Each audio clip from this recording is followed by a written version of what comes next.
Bonjour et bienvenue sur l'entretien ciné de Mammouth Média. Aujourd'hui, nous retrouvons Rodrigo Litorriaga. Rodrigo Litorriaga, bonjour. Bonjour. Merci d'avoir accepté de nous accorder cette interview. Vous venez présenter votre film ici au FIF, La Francisca, une jeunesse chilienne. Dans ce film, vous traitez un peu des aidants proches, finalement, avec Francisca, qui aide son jeune frère Diego à faire face à l'autisme. L'idée du film, c'est plutôt de traiter d'une jeunesse et d'une enfance livrée à elle-même, abandonnée par son environnement, par la société qui l'environne, en l'occurrence ici le Chili. Et il me semblait qu'une bonne configuration pour traiter de cet abandon était effectivement de présenter un petit garçon avec une sorte de défaillance. Je ne dis pas que c'est de l'autisme, c'est une question qui se pose, mais en fait, ça n'est peut-être pas ça. C'est juste un enfant qui se soustrait quelque part à la vie en société, d'une certaine manière, et de présenter cette situation individuelle dans son état, je dirais, de désarroi par rapport à un environnement qui s'en fiche, parce qu'il est abandonné d'une certaine manière. Et c'est ce qu'on va découvrir dans un extrait de la bande-annonce.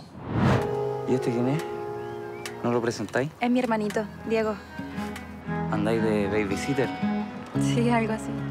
Está temblando, weona. Sí, está temblando.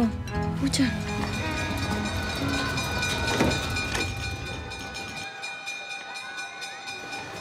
Fernando, profesor de reemplazo. ¿Qué es lo que tiene Diego exactamente? ¿Tiene algún diagnóstico? Me dijo que quería hacerle clases particulares a Diego. Chucha, ¿qué se cree ese weón?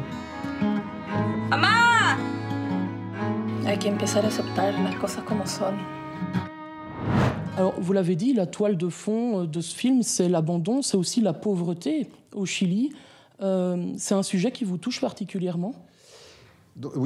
Oui, ça me touche parce qu'effectivement, c'est un pays dans lequel il y a encore beaucoup de pauvreté. C'est un pays dans lequel, finalement, on redécouvre qu'il y a plus de pauvreté que ce qu'on imaginait, puisque pendant presque 30 ans, on a beaucoup dit que c'était un pays exemplaire sur le plan économique.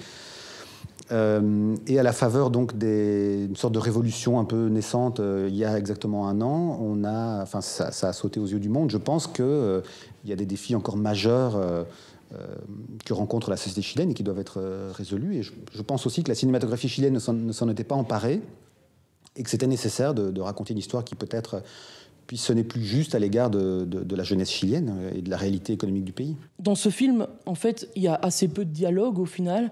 Vous laissez beaucoup de place à l'interprétation pour le spectateur. Oui, je pense que c'est ce genre de cinéma qui me plaît, c'est de se laisser, de s'abandonner peut-être petit à petit, puis de se laisser glisser un peu par des humeurs, des impressions, et pas des choses qui sont élaborées, je dirais, ou prémâchées, disons, pour être comme ça remises au spectateur. Ça me plaît cette idée, en tout cas, que les gens continuent d'être un peu baignés par l'humeur du film à la sortie du film, quoi. Vous avez fait 3 courts-métrages juste avant. Maintenant, c'est votre premier long-métrage. C'était quoi votre plus grosse difficulté sur ce tournage ? Les financements, la structure de production, trouver les bons partenaires. Peut-être qu'une complication spécifique était de ne pas avoir pu trouver des fonds locaux chiliens qui m'auraient permis d'avoir une sorte d'assise plus importante, notamment là-bas. Par exemple, considéré comme un réalisateur chilien qui vient produire quelque chose localement et peut-être d'être plutôt perçu comme une entreprise étrangère qui vient organiser un tournage, mais peut-être sans la légitimité locale. Mais par contre, cette légitimité-là, je l'ai très fortement ressentie comme positive au sein de la population, des habitants de la ville, l'équipe technique, les techniciens, etc. Donc à ce niveau-là, ça s'est plutôt très bien passé. Et justement, c'est votre premier film au Chili, ça a une saveur particulière pour vous ? Oui. Pourquoi ? Oui. Parce que c'est mon pays d'origine, c'est un pays où j'ai vécu dans les endroits qui sont illustrés ou présentés dans le film. Je suis très fier d'ailleurs de les montrer. Je pense qu'il y a peu de films chiliens qui sont tournés dans ce nord du Chili. J'y ai vécu, j'ai fini ma scolarité en fait dans ces coins-là. Et c'est aussi, je pense, une cinématographie ou un regard que j'ai nourri du Chili de l'extérieur, en Belgique en l'occurrence, parce que j'ai grandi en Belgique. Et je pense qu'il y a... que l'expression d'exilés chiliens qui traitent sur leur pays d'origine est plutôt rare. Et je suis content du coup d'en être peut-être une première contribution, quoi. Ce soir, c'est la première projection mondiale de votre film ici, au FIF. Qu'est-ce que vous espérez de cette projection ? Moi, je suis très content que ce soit à Namur.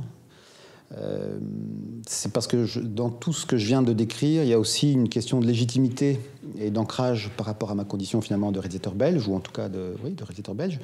Et je suis content du coup que ce film qui est tourné au Chili puisse finalement être accueilli dans un festival, dans un pays qui est aussi mon pays.